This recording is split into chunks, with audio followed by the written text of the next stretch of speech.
Imagine a young man standing on the edge of despair. He's lost everything: his wealth, his dignity, his sense of purpose. Once living a life of luxury and indulgence, he now finds himself starving, alone, and working as a servant, barely scraping by. You can almost hear the weight of his thoughts as he comes to the realization, how did I get here? This is the heart of one of the most powerful parables ever told, the story of the prodigal son. It's a tale of loss, redemption, and the overwhelming power of unconditional love. But at its core, it's a story of a family torn apart by pride, selfishness, and the quest for independence. The younger son, desiring freedom, demands his inheritance and leaves home, believing he could find happiness and fulfillment without the constraints of family life. He sets off to a far-off land, indulging in every pleasure, spending recklessly, living with abandon.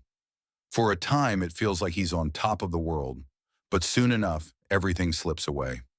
And then, the moment of reckoning comes. The money runs out, and with it, the friends, the pleasures, and the good times. He's left with nothing. In his desperation, he takes a job feeding pigs, an unclean animal, a symbol of his utter degradation. And as he watches the pigs eat, he wishes he could eat their food, but no one will give him any. That's when the realization hits him. Even the servants in my father's house have plenty to eat. What have I done? What kind of life have I chosen? At this moment, the son begins to remember the love he once had. He recalls the warmth of his father's house, the safety and comfort, the abundance. He realizes that even though he squandered his inheritance, he's still his father's son. He makes a decision, a choice that will change everything. He decides to return home, not as a son but as a servant, hoping that his father will take him back, if only to give him a place to live, a little food to eat. This moment is crucial. It's not just about his physical hunger. It's about something deeper, something spiritual. The son has lost his way, but he's beginning to realize the truth. He can't make it on his own. He can't escape the love that awaits him at home. He's come to the profound understanding that what he thought was freedom was really nothing more than a prison. His pride, his desire for independence, led him to a place of emptiness and despair. But then, something remarkable happens. The story takes a turn that no one expects. The father, who has been waiting, watching, longing for his son's return, sees him from a distance, and without hesitation, the father runs to him. He doesn't wait for an apology. He doesn't criticize him or demand an explanation. Instead, he wraps his arms around his son, kisses him, and orders the best robe to be brought to him, a ring for his finger, and sandals for his feet. The father doesn't just accept him back, he restores him to his rightful place. It's as if the son never left. The father's love is unconditional, unshakable. This part of the story is where the heart of the message lies. The father's response is not about justice. It's not about making sure the son pays for his mistakes. It's about grace. It's about a love that goes beyond reason, beyond human understanding. The father's love is so vast, so deep, that it cannot be measured by the son's actions. Even though the son left, even though he squandered everything, the father's love never wavered. For many of us, this story resonates on a deeply personal level. How often have we felt lost, abandoned, or undeserving of love? How many times have we made choices that led us into pain, regret, and shame, thinking that we had lost the chance for forgiveness or redemption? The story of the prodigal son is a reminder that no matter how far we stray, no matter what mistakes we make, there is always a way back. The love that awaits us is not conditional on our actions, but is a gift that's freely given. Now think about this. How often do we struggle with accepting this kind of love in our own lives? We live in a world that is quick to judge, quick to condemn, and sometimes we carry that same mindset with us in our relationships. We put conditions on our love, believing that others must prove their worth before they can receive it. But in this story, we see a love that defies logic, a love that doesn't keep score or hold grudges. The Father's actions challenge us to rethink how we show love to others and how we accept love for ourselves. It's not just about the Son's return, it's about the Father's willingness to embrace him without hesitation, without bitterness, and without any demand for repayment. This is what makes the story so powerful. It's a story of grace. It's a story of unconditional love. And it's a reminder to all of us that no matter how far we've gone, no matter how many mistakes we've made, there is always a chance for redemption. And that redemption begins with love. But the story doesn't end there. It's important to recognize the reaction of the older son. He's been faithful, he's worked hard, and he feels overlooked when he hears about the celebration for his brother's return. He doesn't understand why the father would treat the younger son with such lavish love. And in his jealousy, he refuses to join the feast. The father, in his wisdom, goes out to him too. He doesn't leave him out in the cold. He offers the older son the same grace and love that he showed to the younger son. This part of the story is just as important as the first. It speaks to the danger of pride, of feeling entitled to something because of our good deeds or our faithfulness. The older son's response reminds us that sometimes it's easy to fall into the trap of believing we deserve more just because we've done what's right. But in the father's eyes, love isn't about earning rewards. It's about being present, about being part of the family, and about sharing in the joy of reconciliation. The story of the prodigal son teaches us that love isn't transactional. It's not about what we can give or what we can earn. It's about relationship, about grace, and about the joy that comes from being fully restored, both in our relationship with God and with one another. So when we feel lost, when we feel unworthy, when we think we've made too many mistakes to ever be accepted again, let this story remind us that we are always welcome to come home, and the door is always open, the love always waiting, unconditional and free. Imagine for a moment a father standing at the edge of his property, looking into the distance. His heart aches as he watches the horizon, longing for the return of his son who had left years ago. And then one day the impossible happens. His son, the one who had squandered everything, the one who turned his back on family and love, is coming home. The father's heart races, and without hesitation, he runs. Yes, he runs. This was unheard of in ancient times. A father of his stature, an elder of the community, running through the streets was not only unconventional, but utterly unexpected. Yet that's exactly what the father does. He doesn't wait for the son to come to him, to bow or to grovel, to offer an apology for the years of reckless living. Number he runs to him, and when they meet, without a word of reproach, he throws his arms around his son, pulls him close, and kisses him deeply. What an astonishing moment. This is where the power of the story unfolds. In that single act, the father does more than welcome his son home. He shows us what unconditional love truly means. The son expected to be treated as a servant, to be punished or at least scolded. But the father doesn't even allow him to speak his prepared apology. He doesn't let the past define their relationship. He simply embraces his son in a moment of pure grace. Immediately, the father commands that the finest robe be brought out for his son, a ring for his finger, and sandals for his feet. Why does he do this? Because these aren't just gifts. These are symbols of restoration. In that culture, robes, rings, and sandals were not just accessories. They were signs of status, identity, and freedom. A slave would not wear sandals, but a free man would. By putting these on his son, the father is declaring that this is no longer a son who has lost his place in the family, but a son who has been fully restored, made whole again. This act of forgiveness is not just about a father accepting his son back. It's about giving him back his dignity. It's about showing him and the entire community that he is still a beloved child, no matter what mistakes he's made. The father's actions speak louder than words. You are my son. You are forgiven. You are home. There's no punishment, no guilt trip, just love. And love, my friends, is the most powerful force in the world. You see, the father's love is not conditional on the son's behavior. It's not based on whether the son deserves it. This is grace. This is the love that God extends to each and every one of us. No matter how far we've strayed, no matter the mistakes we've made, God is always there, waiting to embrace us with open arms. Just like the Father, He runs toward us when we turn back to Him. Think about it. How many times have we struggled to forgive? How many times have we held grudges, thinking that someone has to earn our forgiveness? The world often tells us that forgiveness should be earned, that people must prove their worthiness. But the father in this story doesn't wait for his son to earn anything. He doesn't ask for an apology. He simply loves. And in doing so, he shows us the kind of forgiveness that sets us free.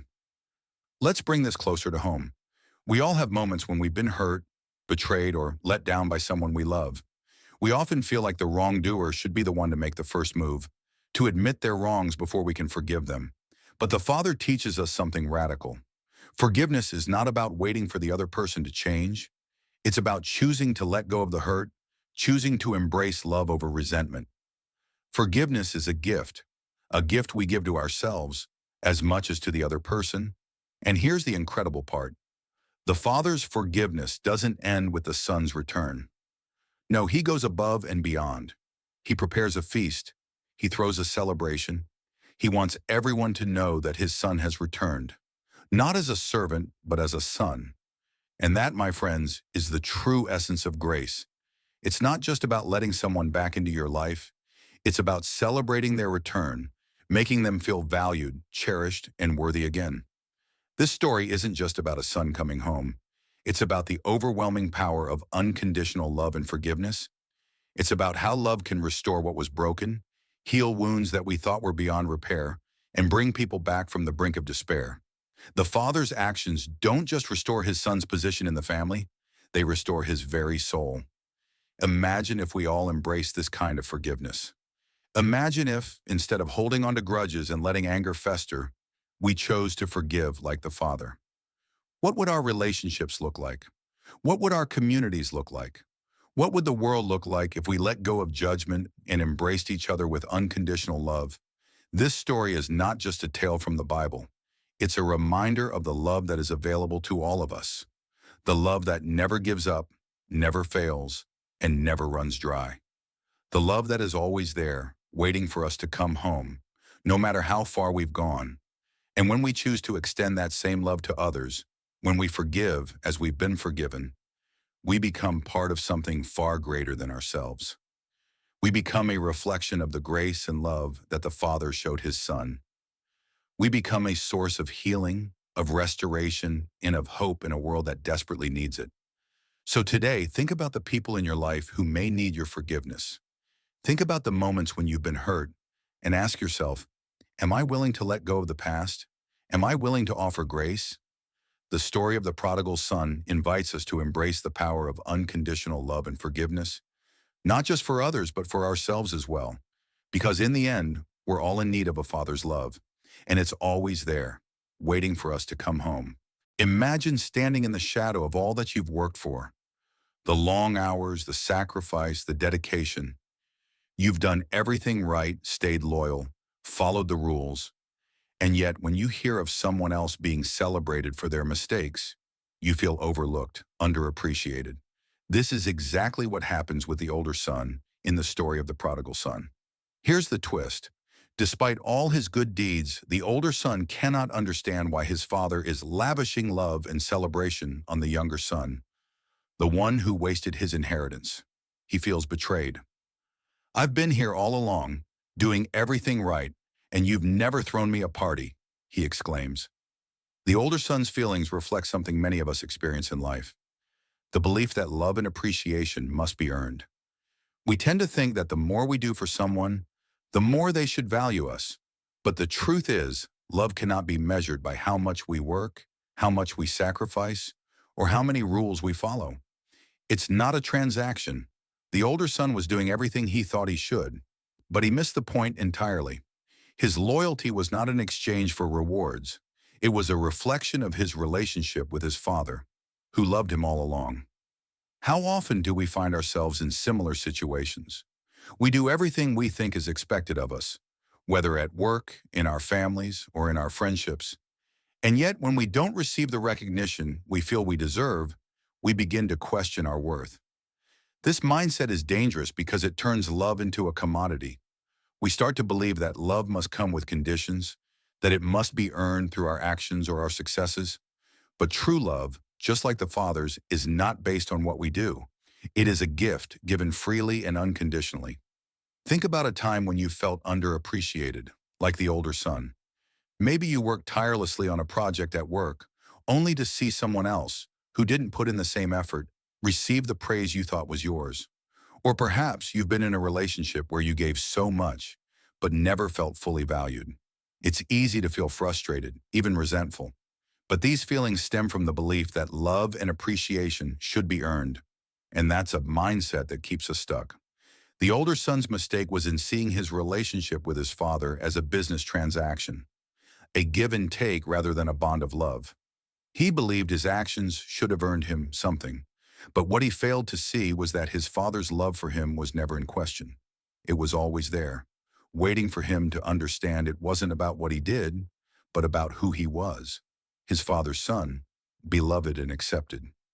In life, we often fall into this trap of thinking we need to prove our worth before we can receive love or recognition. We work harder, try harder, hoping that by doing so, we will be seen, appreciated, loved. But the real lesson here is that we don't need to earn love. It's already there. The father's love for both sons was unconditional, not based on their actions or mistakes. It's time we shift our perspective.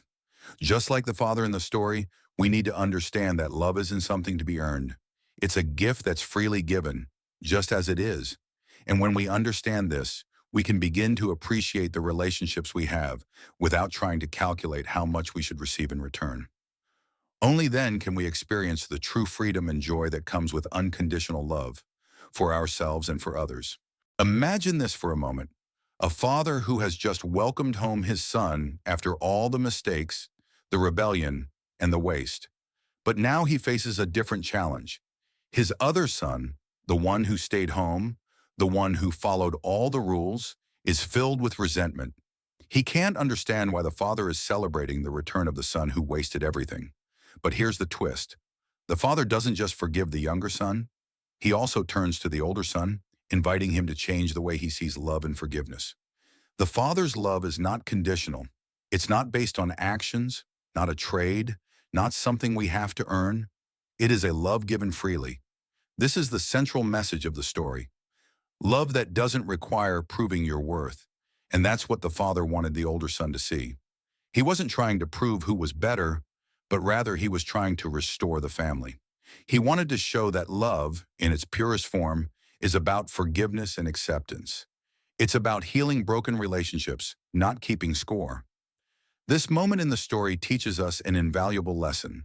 Love is not a transaction. It's not something that we give in exchange for something else.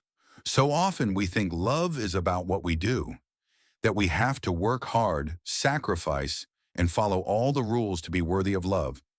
But the Father shows us something different. He loves both his sons unconditionally. And that's the love we should seek, not just from others, but from ourselves. Forgiveness is key here too. The Father's forgiveness was not a painful sacrifice. It was a gift of freedom, of peace. Forgiveness allows us to let go of the past, to stop carrying around the heavy weight of resentment, guilt, or anger. It's not just a gift we give to others, but one we give to ourselves. When we forgive, we make room for healing, for peace in our hearts. Think about the last time you struggled to forgive. Maybe someone hurt you, betrayed you, or disappointed you.